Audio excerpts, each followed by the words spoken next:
வணக்கம் இந்தியா. இன்றொரு தகவல். இன்றைய தினம் நாம் எடுத்துக்கொண்டிருக்கிறது ஃப்ரீ கேஷ் ஃப்ளோ. அதை பற்றி தான் பேச போகிறோம். அதாவது எஃப்சிஎஃப்னு சொல்லுவாங்க. கேஷ் ஃப்ளோ தாங்க ஒரு கிங்கு இல்லையா? ஸோ நீங்கள் நம்மளுடைய ஸ்டாக் மார்க்கெட்டில் அக்கௌண்டிங் ஸ்டாண்டர்டில் பார்த்தோம்னா ஒரு ப்ராஃபிட், நெட் ப்ராஃபிட்னு வரும். அது ப்ராஃபிட்டுங்கிறது என்னென்னா இட் இஸ் அ ஒப்பீனியன் இல்லையா? பட் கேஷ் தான் இட் இஸ் அ ஃபேக்ட். இதை தான் என்ன சொல்லுவாங்க, profit is an opinion but cash is a fact அப்படின்னு சொல்லிட்டு ஒரு ஃபேமஸ் ஒரு பழமொழியே இருக்குங்க.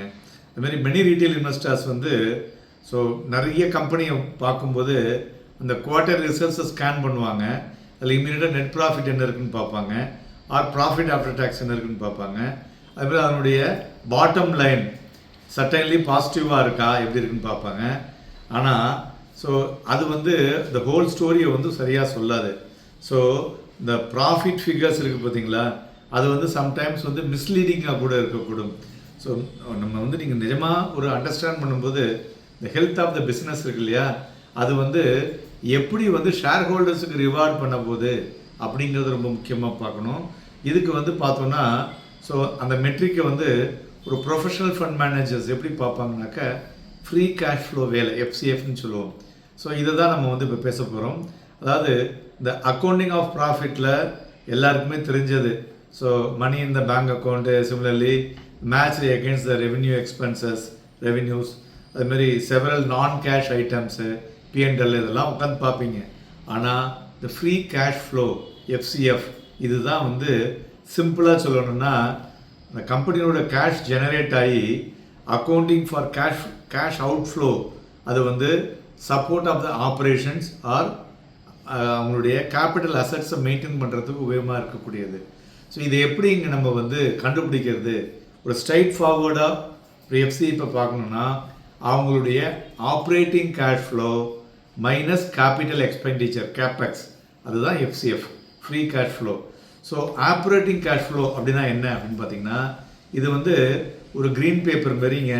ஸோ கேஷ் ஜெனரேட்டட் அந்த கோர் பிஸ்னஸில், ஆனால் அட்ஜஸ்டட் ப்ராஃபிட், அதாவது any changes in working capital like inventory or receivables அதெல்லாம் அட்ஜஸ்ட் பண்ணிவிட்டு மீதி காமிக்கிறதுங்க. அதுமாதிரி கேபிட்டல் எக்ஸ்பெண்டிச்சர் அப்படின்னா இதுதான் இந்த கம்பெனியோட ரீஇன்வெஸ்ட் இன் பிளான்ட்லேயோ, மெஷினரியோ, டெக்னாலஜி டெவலப்மெண்ட்லேயோ, இல்லை ஆர்என்டிக்கு அந்த பிஸ்னஸ் ரன்னிங் ஆர் க்ரோயிங்க்கு உபயோகப்படுத்துறது தான் கேபிட்டல் எக்ஸ்பெண்டிச்சர்ஸ். ஸோ மெயினாக ரொம்ப பெரிய பிக் கேபிட்டல் எக்ஸ்பெண்டிச்சர்ஸ் இருந்ததுன்னு வச்சுங்களேன், அந்த கம்பெனி மறுபடியும் இந்த ஃப்ரீ கேஷ் ஃப்ளோ வரத்துக்கு ஒரு 2 years ஆகும். ஸோ அதுக்கு நிறைய எக்ஸாம்பிள், நிறைய கம்பெனிஸ் இருக்குது மேனுஃபேக்சரிங் சைடில். ஸோ அதுமாரி இந்த free cash flow, free cash money எதுக்கு உபயோகமாக இருக்கும்? அவங்க டிவிடெண்ட் பே பண்ணுறதுக்கு, buyback of shares, or reducing debt, or வேறு ஏதாவது பிஸ்னஸை அக்யூர் பண்ணுறது, அதாவது அதுக்கு எக்ஸ்டர்னல் ஃபண்டிங்கே தேவையில்லாமல் பண்ணுறது. ஸோ இதுக்கெல்லாம் இது உபயோகமாக இருக்கக்கூடும். இதனுடைய கீ ரீசன்ஸ் பார்த்தோன்னு வச்சுங்களேன், இது ஹார்டர் டு மேனிப்புலேட்னு சொல்லலாம். பாக்கி எல்லா இடத்துலையும் மேனிப்புலேட் பண்ண முடியும், ஆனால் ஃப்ரீ கேஷ் ஃப்ளோவில் மேனிப்புலேட் பண்ண முடியாது. ரெண்டாவது, இந்த ட்ராப் ஆஃப் ஒர்க்கிங் கேபிட்டல் இருக்குல்ல, நிறைய கம்பெனிஸ் ஹை க்ரோத் கம்பெனிஸ் பார்த்திங்கன்னா ஒரு க்ரோத் கேபிட்டல் ட்ராப்பில் மாட்டுவாங்க. மெயினாக நாங்கள் சேல்ஸ் அதிகம் வச்சுருக்கோம், பட் நோ அவங்களால அந்த டார்கெட் அச்சீவ் பண்ணி க்ரோத் கொண்டு வர முடியாது. காரணம், நிறைய கிரெடிட் கொடுத்துருப்பாங்க கஸ்டமர்ஸுக்கு, அதுமாதிரி அவங்களுக்கு வர வேண்டிய பணம் லேட்டாக வரக்கூடும், இன்வென்ட்ரியில் ட்ராப் ஆவாங்க, பேமெண்ட்டில் ட்ராப் ஆவாங்க. ஸோ அதனால் இந்த எஃப்சிஎஃப்ஸ் கரெக்டாக ரியாலிட்டி என்ன இருக்கோ, கையில் காசு வாயில் தோசும்பாங்களே, அதுமாரி கண்டுபிடிக்கக்கூடியது இந்த ரெவென்யூ லைனில் எஃப்சிஎஃப் தாங்க. மூன்றாவது, sustainability of dividend and buybacks, அதுக்கும் இந்த ஃப்ரீ கேஷ் ஃப்ளோ அதிகமாக உபயோகமாக இருக்கக்கூடும். அதுமாரி அந்த கம்பெனியுடைய க்ரோத்துக்கு மெயின் பெட்ரோல் எதுன்னா இந்த கேஷ் ஃப்ளோ தாங்க.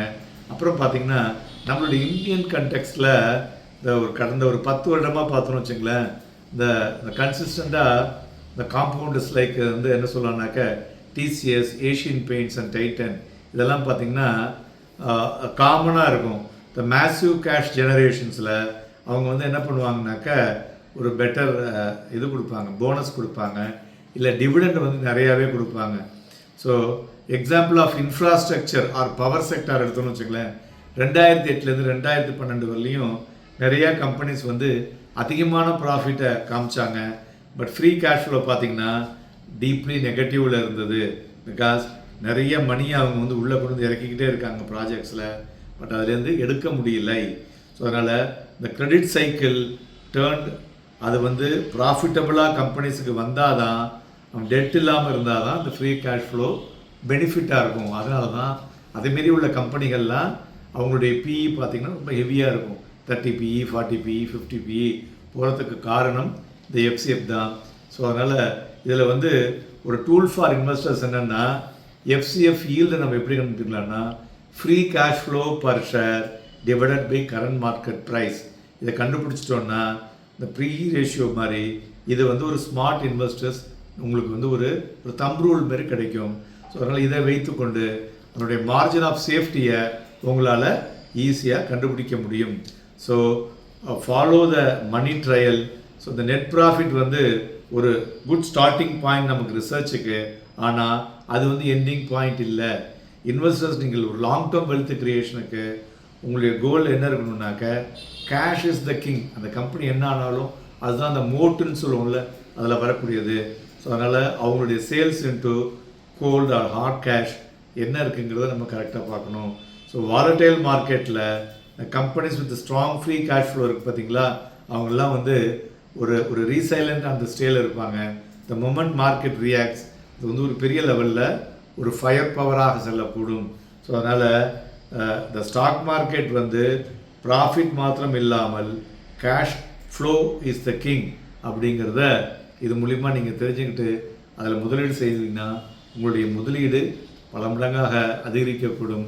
நண்பர்களே, நாளைய தினம் வரும் வாரம் நமது சந்தைகள் எப்படி இருக்கும், எந்த விஷயங்களை எல்லாம் பார்க்க வேண்டும், வாலட்டிலிட்டி மிகுந்து இருக்குமா குறைந்திருக்குமா என்பதை பற்றி பேச இருக்கிறோம்.